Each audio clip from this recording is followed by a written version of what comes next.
champion owner, and that is Roger Penske, owner of Team Penske. Roger, your second Monster Energy Series championship, first with Joey.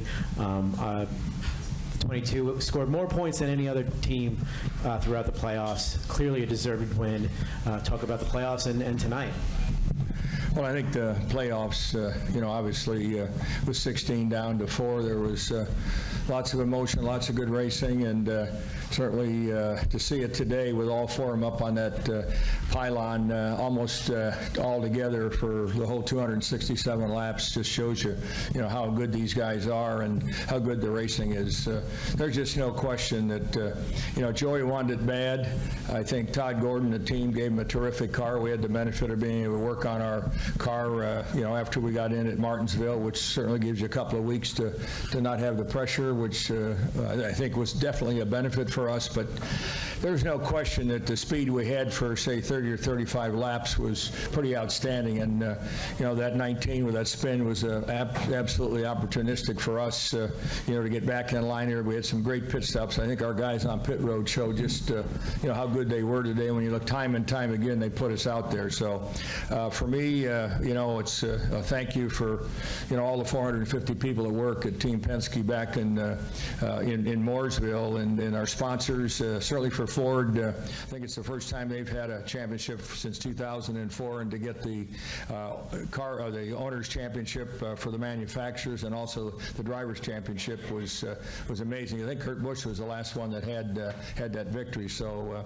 those are all special milestones, and for me, it's 33 championships that gives us as Team Penske, and certainly to get the Indianapolis race, the Southern 500, and now to think that we're the champion of 2018 for Monster Energy Cup is something that I never imagined at the beginning. We started out strong, I think, when you looked at our speeds at Daytona, and I think we had a little bit of a shallow spell there, and our guys got to work, and Travis Geisler and Tim Cindric and Mike Nelson and just the whole team, along with Todd Gordon, our crew chief, just they were stellar today. And Joey's run there at the end, with Martin, that was clean, and it was amazing. Partway through the race, I said, hey, we're not in this thing. And then you get up front and run, and you say, well, I feel a bit better. And I'm not sure anybody, if you looked at the first 150 laps, knew who was going to win. So I think that's what the fans wanted. Great. Thank you, Roger. We'll start up here with Holly. Hi, Roger. Congratulations. Thank you. Holly Kane with the NASCAR Wire Service. I wondered if you could speak to the point that the 4 championship drivers really settled this race among the 4 of them. This was tight the whole way, and it was all 4 of the guys that were going for the championship that really fought and decided it. Well, I think, this is what it's supposed to be, the 4 best at the end. And I think the stage points, gave drivers that competed and won during the season a chance to get to the end. And I think winning races, during the playoffs were important. So, 4 great drivers. Obviously I got a great, admiration for Kevin and Kyle and certainly Martin. Obviously, a lot of noise about Martinsville. I really, my key thing for the 78 team is to thank Barney Visser for, coming to our sport. A guy from Colorado. He's an individual, a guy of high integrity, and certainly I know he didn't want to shut down his team, but he brought a lot to the sport. So I want to really say this victory, certainly I want to thank him, based on our team. And, Dwayne Fenkel, who you saw his name on Joey's car, the 22 car, was one of our key guys that died in a car crash here a couple of weeks ago. So Joey was carrying his name on the car. So a couple of special points there I wanted to make. Go here to Bob. Bob Chris, ESPN. Roger, you've obviously watched Joey throughout his career. I'm curious when you think maybe he changed from being a fearful driver to being a fearless driver. Well, I don't know. I think he's a tough guy. And, Brad and I sat down when we had an opening, and Joe Gibbs didn't have a full ride for him in the Cup side, and then I talked to Joe, in fact. He said, hey, will you give me a couple of weeks? So I did, and then he didn't really have anything for him, and Brad and I felt that he'd be the guy to come to the team, and I think it's just been from that point straight up to the championship here. I mean, he's won. He's down here a couple other times. We had a chance. I think maybe we wouldn't have won, but I think we were competitive. But, I think that when it's time to go, he's the guy. I mean, there's no question. You've seen his restarts. You see him even when he's in the back, he's able to go for it. And to me, I couldn't ask for a better result and a guy that delivers it for the whole team. Right here, George. Over here to your congratulations, Mr. Penske. George Diaz with the Orlando Sentinel.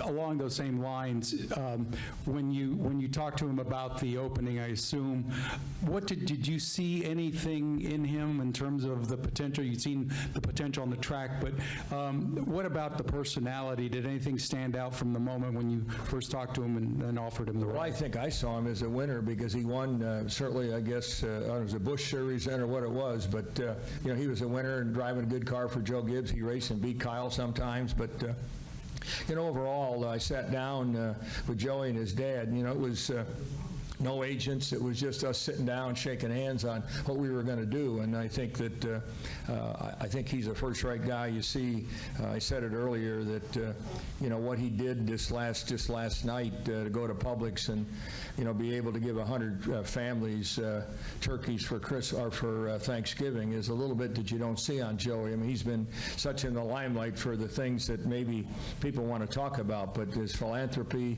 and what he's done for these families is just amazing. It just continues to go, you know, week after week. So I saw that in him. I saw you know, his dad was behind him, and he and I have become great friends, his mother and sister. So look, you know, these people become part of your family. And, you know, like Rick Mears and Elio and just many, many other, Rusty and certainly Brad and, you know, Blaney coming up and, you know, our support of the Wood brothers. This is a close-knit team, and I think that's why we're on the top. Right here, Jenna.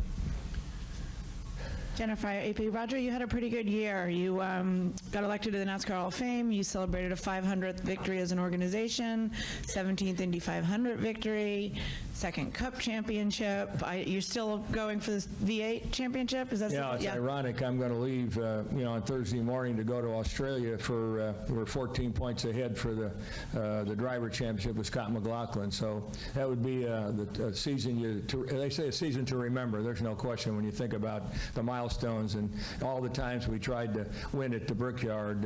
You know, winning all 3 races there this season. The Southern 500. Bobby Allison, I think, back was the last guy that won that for us. So you think about that history and the time and people we've been together, and Don Miller and some of the people that were really at the beginning of, you know, the start of you know, of our team. You know, Jimmy Makar was one of our best guys, and you see some of these people that have migrated, you know, into the other teams. But you know, high respect for our people, and you know, we got great sponsors. And one of the things that I'd have to say, we deliver for our sponsors, and that's given us the opportunity to fund this team at the level it needs to be.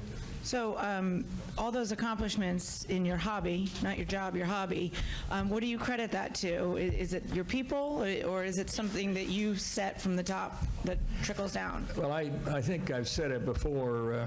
You know, there's really 3 things, you know, that, you know, are really, you know, I think every time I think about how we succeed and how we can be better, one is what's your brand? And this kind of winning, and not only on the racetrack, but in business, drives the great Penske brand, which has been terrific. I think technology is so important when you think about, you know, what technology has done to us in business, and think about the technology up and down that pit lane today. You got to be on top of it. But underlining that in the foundation of everything else is your people. So if I can manage those 3 pillars, I think we'll continue to have success. Before we continue questions, we are now joined by the championship-winning crew chief. Congrats. Thank you. And that is Todd Gordon. We talk about Joey, this championship, but especially your pit crew with that money stop at the end there, and sort of that the restart and the jump he got to take the lead and hold it for the rest of the race. Definitely. You know, it's. I said at the time, that's in our wheelhouse. You give Joey Logano a sniff of it with a short run at the end, and seeing the front of the pack. I think all weekend we had phenomenal front run speed. We could go 15 laps, I think, better than anybody, and we knew, I felt like, and we had talked about this race typically has a late caution.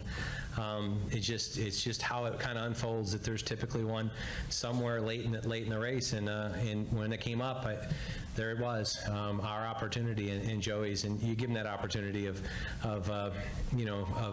here it is, it's right in front of you. He steps up to another level. So great run there.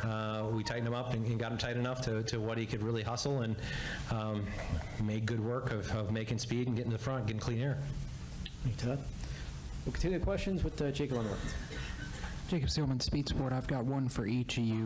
Roger, you talked earlier about some of what you saw in Joey, but it still seemed like for a while it was a building process. Can you speak a little bit to kind of the maturation and growth of Joey into the championship driver at Team Penske that we've had tonight? Well, I think, he led a streak of wins, in Xfinity, he and Brad, which really showed us. And when you think about the guys that we have on today on the Cup side, Todd being one of them, and Paul Wolf, and certainly Jeremy Bullins, these guys all helped Joey grow because they were crew chiefs in the Nationwide or Xfinity, and I saw that continued evolution. And then this partnership, I think, Todd, you've been together now, 5 years? Yeah, this is our 13 was our first year together. So. Yeah, so 5 years, and again, turnover hurts you as a team. Six years. And you think of that continuity, that's also made a difference. And I think these guys have their days. Obviously, they don't agree. On the other hand, we know when we go to the racetrack, we're going there together, and that's made a big difference. And I think you give Todd a lot of credit, and certainly the guys at the shop building these cars. I mean, remember, these guys drive and bring them to the track, but there's 450 other people, are doing wind tunnel work, all the simulations, all the things building these bodies, and you can see it. I mean, the evolution is just amazing. I think Joey just continued to mature as a person. Look, he's a young guy. I can tell. I've got kids that were 20, and the ones 26 seem to have more maturity than the other ones. So I guess that's all the way we grow up. And I think with the right parents, you might say, or the right guidance that we gave Joey and support, I backed him all the time. And you know how I felt on some of the comments that have been made over the last several weeks. Look, I think today he proved he put it on the line, and he delivered. Todd, you sit here tonight as the champion crew chief, but probably less people in this room know that you used to race, actually ran a limited supermodified back at Oswego Speedway years ago. Did you ever think back then that you would sit here tonight at the pinnacle like this? No. When we packed up and moved south, I was just hoping to work in racing, and that was back in '98. But it's just, it's a testament to opportunity, and this guy to my right, he believed in me, and I got a shot at the Xfinity program, then Nationwide, and showed a little bit of promise, and got this opportunity. I think you just got to keep your head down, and good things can happen. Okay, we've got several more. We'll go over here to Jim Butter. Raise your hand, Jim, please. Jim Utter, motorsport.com. For Todd, you and Joey were both adamant going into this season that you were not going to repeat 2017. And you guys got off to a much better start, but you also had the big three kind of pull away with a lot of wins. But you guys did something that doesn't happen a lot. You actually got really your best as the season came to an end. That doesn't typically happen a lot. I just wondered, what was it about your team that made it the best when it counted the most? Well, I think a couple things happened this year. If you go back to last year here, we had a solid day here. Ran the top 5 most all day, and I think it was the first step of what we needed to focus on to make 18 be a successful year. We took that, and we did. We came off with speed to start the year, and that win at Talladega put us in an opportunity where we were pretty much guaranteed through with the way the wins had stacked up for a couple drivers. You knew that a win was going to get you there. So we took the summer to really look at different avenues of how we make our cars handle. And given the struggles that we had in 17, we needed to find a different path. So we took the summer actually after the win to try to understand what works for our race cars. And that path, I think, at times you wander on the wrong path there, but race by race, we worked on what we could, and then when it came time to be playoff time, we kind of focused back on, hey, what have we learned, and what do we need to do to be successful through the playoffs? I think if you look at it, about the 1st of August, we got back on that path and said we've got to tune ourselves up for where the playoffs are. And I read a thing on NASCAR.com, but our average finish from Watkins Glen to here was pretty decent. We got back and we took the time to learn what we could, and then we turned it around and said, how do we make this charge at the playoffs now? Because we didn't have the playoff points that some of the big three did. But you did, I believe, scored the most points of anybody during the playoff race. Execution. We had speed. I think that's one thing that people didn't. We didn't have all the win stickers sitting down the C post, but we had speed, and we just needed to work on some things. And we took, with the struggles of last year, we took the opportunity to learn more this year, and not necessarily race the wins as much as race the knowledge, so that we could put ourselves in the right position to lead into the playoffs and run through the playoffs, and it worked. Over here to Steve. Steve Schweitzer with the Lasco Press. Two for Roger. Given your close association with Ford Motor Company, what does it mean to you as an owner to be the one to break their drought and deliver that first Drivers' Championship? Delivering the Manufacturers' Championship and the Drivers' Championship, where it's been, drought for them, and for Edsel's been a personal friend of mine for a long time, and Joe Henricks and Jim Farley and the whole team, Mark Rushbrook and, Lance and, Dave Parasek, all the people that have done so much at Ford, and they've stayed committed with us. And, we came on with Roush, and then a tremendous, they came to me and said, look, we're going to sign up Stuart Howes. I said, look, that gives the Ford a real offense. And I think that, is the brand, as I talked earlier, this is part of building a brand. Thank you. And to follow up, what did Edsel say to you after the race? I'm sorry? What did Edsel say to you after the race? Oh, he was thrilled. I mean, he came up to me, and, we lived over in Detroit together, and he just said thanks. He said, I never believed I'd be standing up here. I mean, he was thrilled. Up here to Lee. Lee Spencer, RacingBoys.com. I have to ask you, knowing Joey as well as you do, what kind of champion do you think he will be? We asked Steve Phelps earlier today about trying to get personalities back in this sport, but if we had to pick somebody to represent the sport as its champion, could you find someone more fitting for that role than Joey Logano? Look, you had four great champions vying for this total championship. I think Joey, it's his first one, so everything's going to be new for him. He knows that he has to, carry the NASCAR emblem, the NASCAR sport champion, and certainly from a Penske perspective, Team Penske, he's got to represent us in a first-class way, and I'm sure you'll see that throughout the season or the off-season here. He's a great guy, and look, he's a champion. I think that's number one. And a champion, I think, whether it's Harvick or Martin or Kyle, these guys are very smart. They're great athletes, and I think they understand, what this means to carry this crown over the next several months. So I think he's going to be a great champion. When you think about a guy who was out last night doing philanthropic work when he could have very easily been spending time with Todd or the rest of the team and doing that. That's kind of what keeps him centered, and I think it's kind of what makes him different. I was just, Well, I mean, that's a side of him. He got the philanthropic award the other night by, I think it was NASCAR, and to me, that means something. They had a lot of people that, had delivered a lot back into the community, and I think that his commitment and the things that he has done, gave him that championship. And I guess at the end of the day, as you get older, you say that's a real championship. We can race on the racetrack, you can win races, but to get that as a philanthropic person in NASCAR, I think is pretty special. I think we couple that together, we got an A+ guy. Stay up front here to Holly, and then go to Bob. This is for you, Todd. I asked Roger this, but is there any special appreciation for what you guys did tonight? Because it was 1, 2, 3, 4. It's the first time the championship has turned out like that, where the four contenders were 1 through 4, and you guys really had to beat them. Yeah, it was I think when you look at it, it was, I mean, I'm probably biased here, but I would say it was the best championship 4 that we put together. Because we were the and me, you know, if you look at it, it was the big 3 and me, right? So we were the 4th wheel of the group and able to race all night long. But you can't, that's just surreal to think about.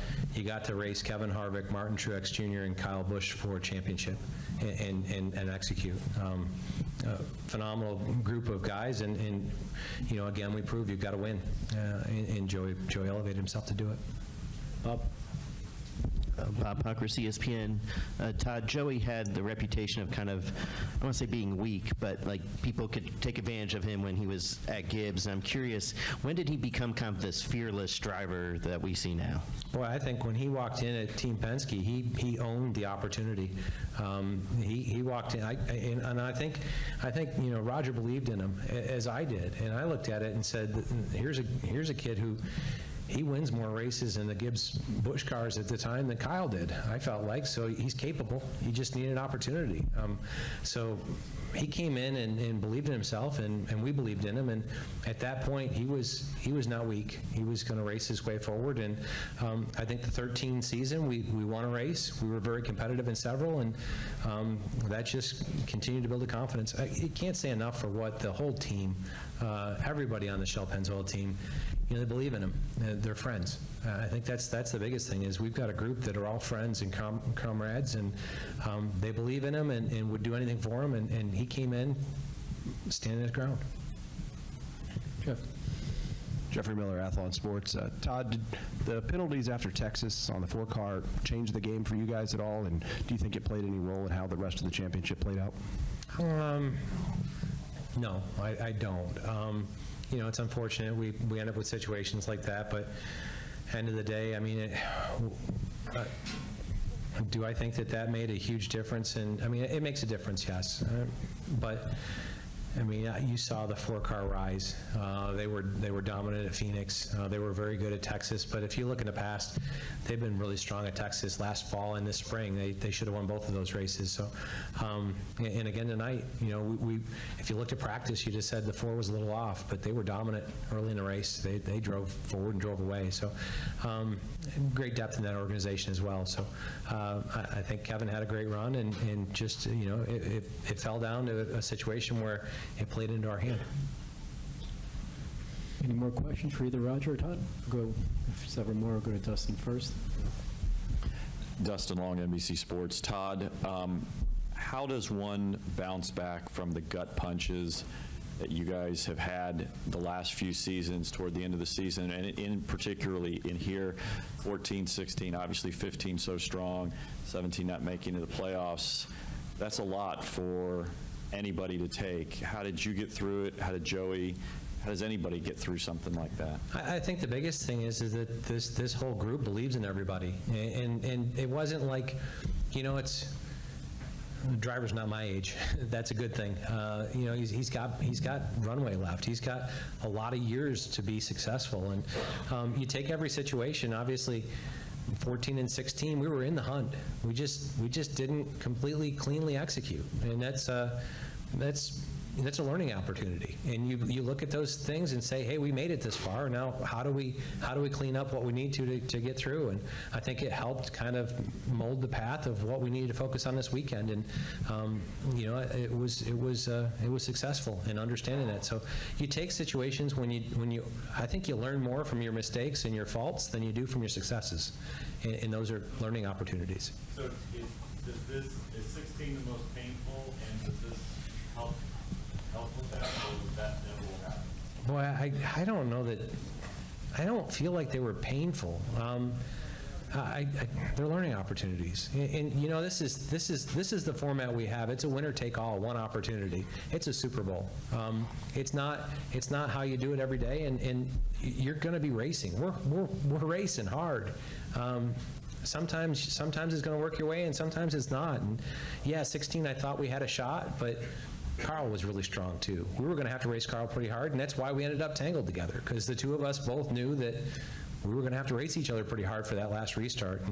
And that was part of what Carl said to us when we hopped up on the box. So I don't see it as disappointing as much as just it's encouraging to something to build off of. Okay, and we'll end it with that. Todd, Roger, congratulations. Thanks for all the time, and enjoy this victory in this championship. Thank you.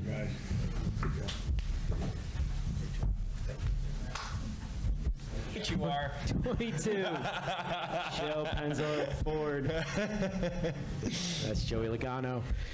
Joey, congratulations. And has it sunk in yet? Talk about being a champion. It's just, man, it's incredible what goes through your mind and how it feels to be able to cross the start-finish line. You're able to take the lead, and you know there's quite a few laps left, and as you get closer, 5 laps, 4 laps, you're counting them down. You're like, I just want to take the white flag to where the caution comes out, we got it. And it really felt a lot like my first win in Pocono, and kind of that same thing, because how big that first win was to me. And once you get that first win, your goal changes to winning a championship. And I remember those laps there, and my foot would shake on the way down to put the throttle down, and my foot kept shaking, and it started doing that again. I was like, oh my goodness, it's been so hard and such a long road to get here, and been so close, and had that feeling of defeat, and man, it stings. It hurts a lot, and the last thing you want is to have that feeling again. But yeah, I felt so confident going into this week that we were the car to beat. I felt like, after winning Martinsville, it put us in the spot to really focus in on this race. And we did. We built a great race car, that was able to be good on the short runs. It wasn't a long run race car, that's for sure, but a 20-lap car, it was that for sure. And my race team, I wasn't worried about them at all. And I knew I just had to do my job, and everyone's going to do their job, and everything was going to be fine. Either way, everything was going to be fine, but I felt confident and relaxed that today was going to be a good day. Tremendous. Thank you, Joey. Open up to questions. We'll start up here with Greg, and then move around the room. Hey, Joey. Congratulations, Greg in a lot of week. I know it's got to be a great feeling, but did Martinsville at all or flash back to you in those laps when you and Truex were running pretty close together? And I know there was a little bit of contact. Do you have time to think of that kind of stuff, that maybe, he could end this right here? Or did you guys work it out well enough that you knew that nothing like that's going to happen? Well, you never know, right? You never know. But honestly, as a competitor, you have to keep that stuff in your mind. Everyone says, put it out of your mind, but you have to think about it. You have to make the right decisions and be smart about how we were going to race each other. And he raced me hard. He raced me the same way that I would have raced him. We ran each other hard and tried to, but there's nothing dirty. Everything was fine. So I thought the 3 competitors that I was going against this week, it was maybe one of the coolest parts about this whole thing is that we went up against the best of the best. No one was in there by accident, and to beat the best, I guess that's what makes this championship feel so good. And I told my interior guy, Daniel Lynch, when I got in the car, I said, I'm getting in as a driver and getting out as a champion. And we were able to do that, so what a great feeling. Jerry? Jerry Jordan, KickingTires.net and PRN. On the final lap, when you were coming to the checkered flag, I've got your radio recorded, and you were pretty calm the whole last 15 laps, didn't say anything, let out a huge yell as you crossed the checkered flag, got the checkered flag. But what was going through your mind as you were going taking the checkered flag and then going through the cool down lap there? Hey, you're just doing your job, and you're just trying to maintain that intensity and be perfect. That's what you're trying to do. And it's funny, TJ, my spotter, he's usually pretty relaxed. He doesn't really get too far. Even in Martinsville, when we were coming across the line, he never stopped. He's kept spotting and he's relaxed and all. And I could tell in his voice he was getting excited. It was ramping up as we were going, and I was getting excited. And man, it's just right around the corner. And I tell you, it was incredible. It's just it takes us the whole team to do this, and you think about everyone that's at the shop that built this thing, and the heart that everyone's put into it, and the time away from their families, and what a motor. I didn't even talk about Roush Yates. What a motor, and putting Pennzoil on it too. Man, that thing was hot. we were in that thing hot, and she survived. I was nervous about it. That was something. So proud of the effort that. I guess I should be talking more than Team Penske, because it's the effort that all our partners put into it, not just what you see at the racetrack or what you see at the race shop, but what you see from the development center, from the oil, from the motor shop with Roush Yates, to our marketing department and bringing the dollars to pay for all this. Everybody is just it's a team win for everyone, and I know it sounds so cliche, but man, it really is. It's just that it takes an army to do this, and you think about the team that Roger Penske's put together from the top, and with Cindric and Mike Nelson and Travis Geisler leading the group and hiring the right people, and building a great race team and building it stronger and stronger. I couldn't be more proud of those guys. And a lot of things happening before it gets to me. A lot of big decisions are made, but before the driver even knows what's going on a lot of times. So they should be super proud of themselves, which I'm sure they are. But what a great race team from the top down. Go to Bob. Bob Pockris, ESPN. Joe, you said long road to here, 10 years in the Cup Series. When did you go from the driver who people could push around to the fearless driver you are today? You tell me. Honestly, I guess I just felt like I'm back to where I was growing up. As a kid growing up, I was an aggressive racer, and I was able to win a lot of races. And I got humbled pretty quick. I guess humbled is a word. I don't know. I got beat up. I got pushed around a lot. I wasn't fast. Didn't have no respect. And that I think beats up on your confidence pretty quickly. And you have to kind of dig back inside. And every sport's a mental sport, so you have to really figure out how to be strong again and dig out of holes. And I said it after the race in one of the interviews, but the opportunity to make mistakes is one of the best things that can ever happen to you. And I made a lot of mistakes in front of all of you, and things I shouldn't say or whatever it was, but there's no regrets either, because that's formed me to the man I am today. And if it wasn't for each and every one of those mistakes, I wouldn't be sitting here today. So, and I wouldn't have the people around me either that surrounded me. So God teaches you many lessons, sometimes the hard way, but I wouldn't take any of them back. Even if we didn't win today, I wouldn't. Go, Jacob. Jacob Seelman, Speed Sport. Two for you, Joey. First, Thursday during media day, you said you were the favorite. You called your shot and you backed it up. What was it that, through all of this all week, has made you so sure that this was going to be the final outcome? I think there's quite a few things.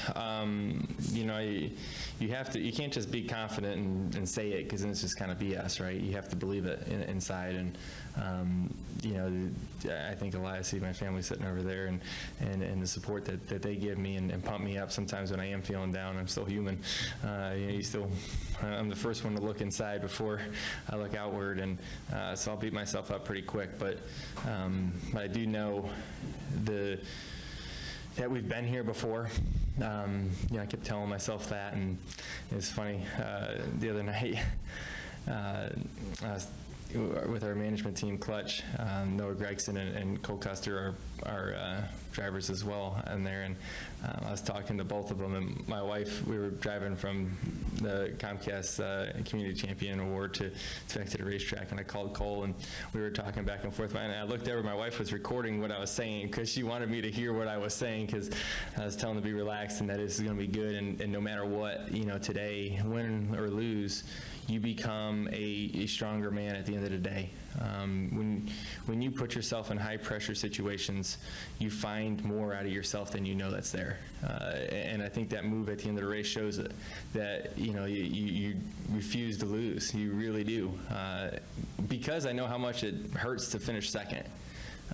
So just a crazy thing to do that, but you honestly need to preach to yourself sometimes. And And I do that as much as I can and to our race team, because we didn't have a reason to not feel confident. We really didn't. We've executed under high-pressure situations before, and we've been here before and done a great job. My pit crew was incredible, so I had everyone around me. I just had to go do my job, and the hard part was kind of over. Plus, all you guys thought we were the underdog. I didn't think that, but most everyone did, so maybe someone won some money in Vegas. And Roger was in here earlier and talked about how you've matured as a driver and a person since joining Team Penske. Talk a little bit about both what he's meant to your career, and then you mentioned your family as well, how they've changed your perspective as you've... I think, you eventually got to grow up, right? It doesn't mean I can't have fun. I still enjoy a lot of things, but, to first off drive for Roger Penske, it's what an amazing opportunity. Quite a few years ago, I knew being with someone like that, you can't lose because he's a winner. And you want to surround yourself with winners all the way through. And, some of the best advice my dad's taught me is to surround yourself with people smarter than you. And that's pretty easy for me, actually, but I might not be the smartest one here, but I sure look good and I have the right people around me. And that's not just my race team, but that's my family all the way through. Because, like I said, there's a lot of support that goes back and forth, and a lot of things behind the scenes that not everybody here gets to know about or to see, and in preparation for this, because this isn't something that I take lightly going into a race weekend. There's a lot that I study and look into, and there's a lot that everybody's, each individual on our race team goes through to prepare, and they got to have a support group as well. We talk about my family a lot, but this is a long, grueling season. You guys know. You guys come to almost every race. Most of you do. Jenna's shaking her head. It's funny. We're good. We're just laughing. Anyways, but if you think about the amount of time you guys take away from your family and how hard that is and how stressful it is, and missing things with your kids and missing baseball games or whatever it may be, hockey games, whatever, graduations, things like that. This is a commitment. This is a long season. This is not easy to do. So I think everybody has a great backing from their family. My wife just did the Penske Ladies Night Out, which she does a great job honoring everybody that puts in all that time, and they have a good time for a night too. So it takes, like I said, it takes an army. Zach? Beyond you. Zach Atanswetti, KickingTheTires.net. You just spoke about your family. Obviously, it seemed like a very family-like atmosphere on the stage with your father there and Brittany and Hudson. You put Hudson inside the trophy. Looked like you guys had a great time. I mean, with everything that comes with the championship and that celebration, what was that moment like? You have fun with it, and when you see the people you love the most, I think that's when you break down the most. You think about how much they were there for you all the way through, and through the good times and the bad times they were there, and to celebrate that moment with them is so special. And the things that go through your mind, and you think about that moment Christmas morning when I walked out into the garage and saw a go-kart in there, and that was the beginning. That was it. All I wanted to do was drive from there out, and my goal was to be a NASCAR champion, and it took so many years and so many people and so much commitment from everybody to do it. So all that stuff goes through your minds when you see them. You want everyone to party with you, and celebrate and be there. So just it's hard to put it into words, the way you feel at that moment. Holly? Holly Kane, NASCAR Wire Service. Joey, I asked Roger and Todd this question as well, but is there any extra satisfaction in winning in the way you did? It's the first time in the playoffs that the 4 championship drivers have finished 1, 2, 3, 4. So, I mean, you really had to beat those 3 to get the win today. The 4 of you dominated the whole race. Yeah, and they're the best for a reason, right? They didn't make mistakes. They all found ways to maximize their finish. With some different strategies from the 18, that put them in the spot to possibly win the race. So it's just so many different things that happen. But yeah, we raced the best and we beat the best today. Go here to Kelly. Kelly Crandall, Racer.com. So, Joey, the numbers are going to say you had a top 4 year, but maybe to some you've kind of been either overlooked or underestimated. the underdog, whatever you want to say. So explain, like, explain why this is not an upset in a sense, and when did you feel like it, or at what point in the season did you feel like you went from being fourth best to having a shot at this championship? You know, I think, honestly, my wife can probably vouch for this as well, as we talk about things a lot, but I really, 20 weeks ago, didn't think, I thought, man, if we get to round of 8, that's pretty good this year, you know, for where we were at the time. You know, we were consistent. That's what kept us up in the points all year long. We didn't have many bad races throughout the season. But I guess just as the playoffs went, everyone rose to the occasion. You know, when everyone picked it up, we talk about it at playoff media day before the season starts, and I always talk about how you have to find another little bit inside of you to just maintain when the playoff starts, because everyone's able to get a little bit better. And then as we do that, we started running better, and we're running top 5s, we're winning stages, and I'm like, oh, you know, so we're in a decent spot here. You know, I think throughout the playoffs, I don't know, you guys probably know me, but I don't think anyone scored more points than us throughout the playoffs. Am I right or am I wrong? That is correct. I'm right? Oh, that is correct. Oh, that sounds good. Good. I'm glad I didn't say something stupid there.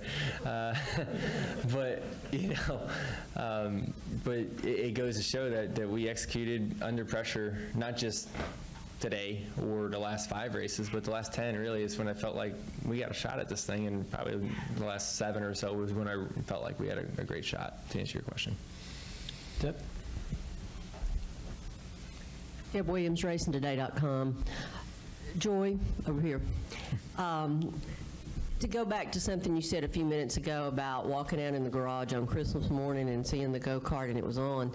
On TV, you mentioned that being a NASCAR champion had been your dream since childhood. When people ask you what you wanted to be, that was what you told them.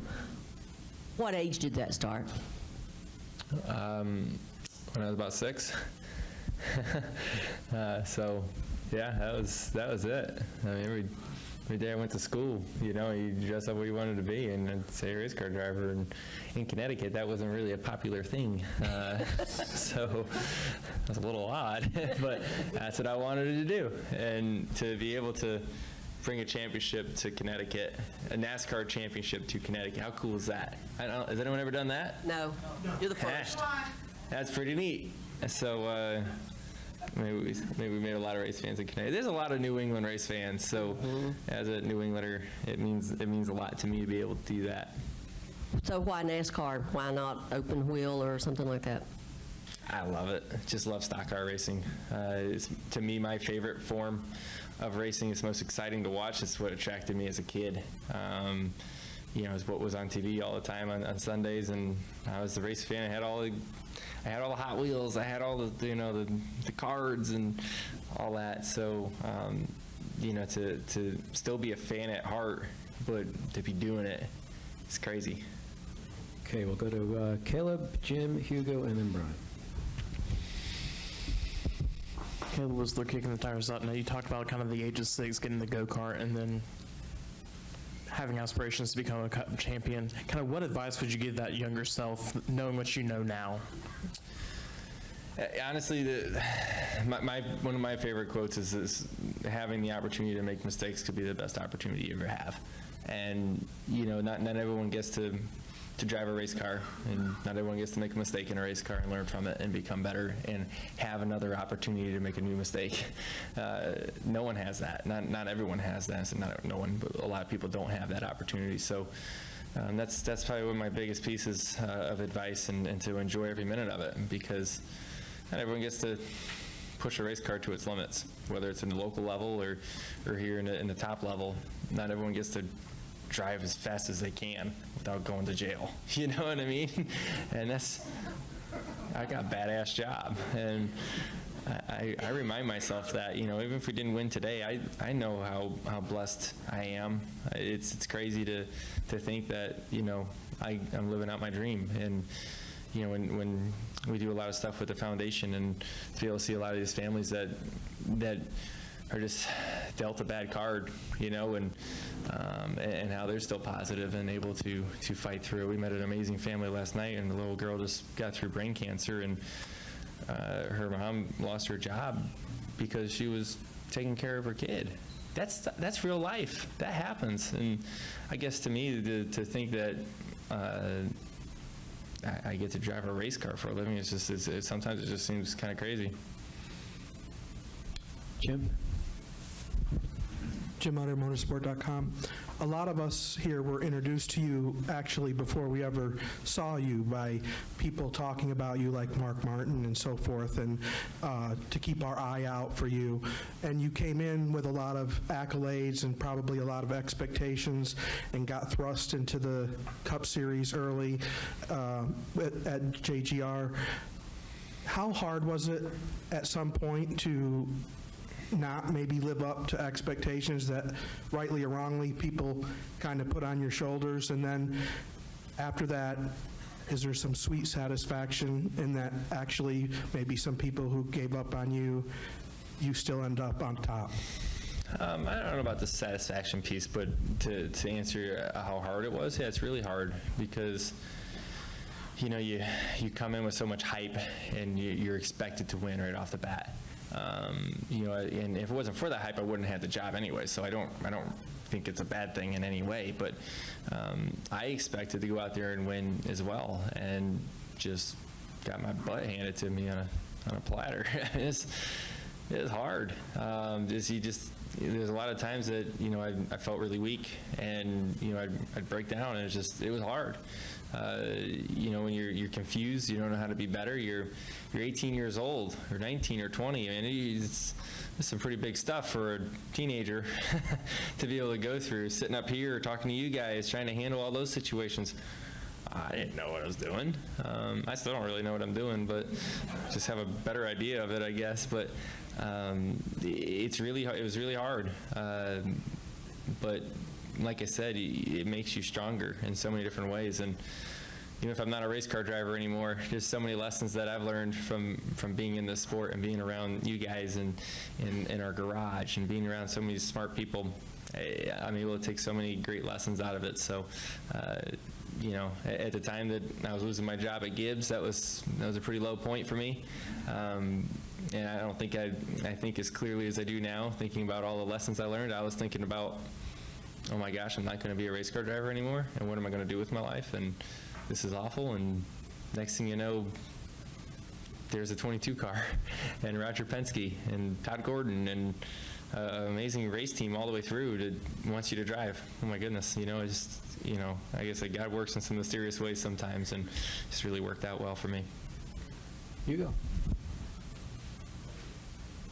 Good evening, Hugo Katas, AutoWeb.cz. In the final stage of the race, we could see that Martin was a little bit faster than you, and then suddenly after the final pit stop, you were the fastest. What did make you better for the final 15 laps? Was it strategy or different setting of the car, or what was that? What did Todd say earlier? You guys in here? What did he say?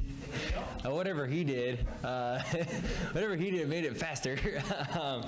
You know, like I said, our car was good for a short run, and it was like that all night. And I'd say he made some good adjustments there, the last one, to allow the car to be even faster on a short run, and that's what really paid off. So I guess that's part of the strategy. I guess he made some good changes, and it worked out. Brian? Brian Eberly, Motorsports Tribune. Joey, you kind of touched on it a bit with Connecticut not really being a racing hotbed, so to speak. How much more difficult did that make it for you to get here where you are today, and what sort of reactions are you expecting from Middletown? I can't wait to go back. We have a trip planned here pretty soon to go up there, so man, it's going to be a lot of fun. Just, you know, I think, you know, the reaction is going to be great. I think it's going to be a lot of fun to be able to bring a NASCAR championship to Middletown, Connecticut, of all places, right? Just, I don't know, who'd ever thought that. So, yeah, I mean, it means a lot. to be able to do that. And was it harder? Not really. Like I said, there's a lot of racing up there. Modifieds are huge up there. I raced at Silver City Quarter Midget Club and in Meriden, Connecticut. That's where I started. And Cavana knows. Look, he's laughing back there. He knows. He's the same place. He's a little older than me, though, so we didn't race each other. But Probably better. He's even older than today's your birthday? No kidding. Well, happy birthday. This is, yeah. Well, happy birthday, Otter. Man, any other birthdays we want to celebrate today? No? Is someone going to start singing next? Did they get you a cake at least? No? Anyways, that part is pretty neat to me. And it wasn't, I don't think much more challenging there than anywhere else. Go to Dustin, then open the press box into Tom. Dustin Long, NBC Sports. I got a couple things I want to check. First off, one thing is the comment you made to Dan before the race. Is that something that you normally say something back and forth? Where did that come from? I just pumped up, man. I was pretty jacked up. I was pretty jacked up since this morning. I don't know. You have a routine, and I know ways to bring myself to another level now, just as I've been around and how I get myself to feel that competitive vibe and get to that level that you need to be at to compete for a championship. And I was just there, you feel it. You feel like you're in that mode. And, I knew it was on the line. It's not like you forget about it. You like to think it's just another race, but you're racing for a championship. It's all or nothing, and I guess I just felt like I had myself where I needed to be, and I honestly felt that. And you've talked about your path and certainly the challenges in your Cup career, but to leave here in 14, to leave here particularly in 16, I mean, those, and obviously even 15 for as good as you were not to have that opportunity, the gut punches that those were, do those go away? How did those, how painful were those, and how does one bounce back? Because for some, those can be devastating blows. Yeah, they hurt. They hurt a lot. And right when you think it's over, you got to go to the banquet and watch somebody else give the championship speech, and then it hurts again. But it's motivation to me. I try to find the positives in everything in life. There's too much negative in our world sometimes, and when you're able to just look at situations, there's always a silver lining in there. You just got to look for it. Sometimes it's hard to find it because it's easy for us to dwell on the bad stuff. But once you get past that and you look at what can make you stronger, I guess that's what it is, and it makes you not want to feel that again. It's almost like the fear of losing, is bigger than the want to win sometimes, and that's, I guess it's the way I think, but I hate that feeling, winning is sometimes just what you feel like you're supposed to do, and losing hurts a lot. Go up to the press box. Yeah, Chris Knight, CatchFence.com. Joey Pennzoil has been involved in the sport for nearly 30 years and have been associated with champion drivers such as Kurt Busch and Kevin Harvick, and they've won prestigious races, including your Daytona 500, but never won a championship. You delivered that for them today. How special is that? Oh, it's incredible. I did not know that. But yeah, just like I said earlier, the amount of resources that Pennzoil puts into this and Shell does, it's second to none. It really is. It's not just a marketing point. That we say we use it in our car, and we use it in your car and all that. It's true though. That is honestly the oil we run is built from the engineers and working with Roush Yates and the Pennzoil engineers as well, and everyone's figuring out what we need, because not only we want to make power, but we want reliability, and we want to do it at a really hot temperature. Those are the goals that we're trying to reach with the development of our engines and oil as well. So to have a partnership that's not just from the marketing side, but it's from the racing side of things as well, is what a cool partner, and it makes it authentic for me to talk about. That's why it's so easy for me to talk about, because it's true. Anything else in the press box? Once, twice in the box? Okay, we'll wrap it up. Over here on the right to Tom Bowles. Palm Bowls front stretch, and Connecticut. Man. So I believe, Joey, you're the first driver to miss the playoffs the season before and then come back and win the championship, I think. So I wanted to know what that experience taught you, and was there ever a point where you thought you were going to lose Todd with the way driver crew chief turnover was during that difficult season? Can you just kind of take us back to how you came from there and those difficulties to be here now? Yeah, I'd say it really wasn't the talk at all last year. We just thought that we had a very challenging year. And there's a lot of lessons we needed to learn, and we got stubborn and stuck in our ways, and we felt like this is what worked because we almost won the championship the year before, and we were the fastest car down here, and we should have won, and all this stuff, and then you go to the next season and you get spanked, and it's just to take a step back and say, okay, we need to kind of think things over, and the rebound started maybe about 4 or 5 races before the playoffs last year. And it's been a slow but steady climb back to now at the top. It's just so crazy to think. But we dropped like an elevator, and we took the flight of stairs back up to the top. Man, it's just to be able to do that and fighting together with the whole race team, not just the two of us, but all the way through. And you make a little gain here, make a little gain here, make a little gain there. All of a sudden, man, we're champions the next year. What a fight. Joey Logano, you are the 2018 Monster Energy Series NASCAR champion. Damn right we are. Thanks for all the time. Enjoy the celebration. And get that speech ready for Vegas. All right. What are you going to do tonight? I don't know how to party, so